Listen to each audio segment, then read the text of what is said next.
Praise the lord. ఈరోజు కీర్తనల గ్రంథం 60వ అధ్యాయాన్ని చదువుకుందాం.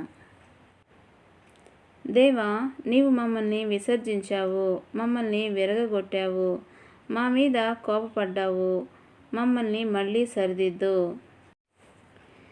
ఈ దేశాన్ని కదిలించి వేశావు, దానిని బద్దలు కొట్టావు, అది గజగజలాడుతూ ఉంది. దెబ్బతిన్న చోట్ల దానిని బాగు చెయ్యి. నీ ప్రజలకు కఠినమైన అనుభవాలు కలిగేలా చేశావు. తూలేటు చేసే ద్రాక్ష మద్యాన్ని మా చేత పానం చేయించావు. నీవంటే భయభక్తులున్న వారికి నీవు ఒక జెండా ఇచ్చావు. సత్యం కోసం దానిని పైకెత్తాలని వారికిచ్చావు. నీ ప్రియ ప్రజలకు విడుదల కలిగేలా నీ కుడి చేతితో మమ్మల్ని రక్షించు. తన పవిత్ర స్థలం నుంచి దేవుడు మాట ఇచ్చాడు.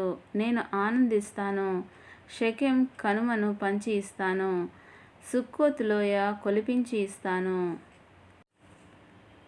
గిలాదు నాదే, మనష్షే నాదే, ఎఫ్రాయిం నా శిరస్త్రాణం, యూదా నా రాజదండం.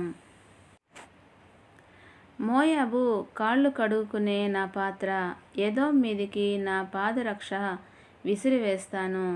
ఫిలిష్తియా, నా గురించి కేకలు పెట్టు. గోడ కోట ఉన్న పట్టణానికి నన్ను తీసుకువెళ్ళేవాడెవడు? ఎదోముకు నన్ను వెంటబెట్టుకు వెళ్ళేవాడెవడు? దేవా, నీవు మమ్మల్ని విసర్జించావు కదూ.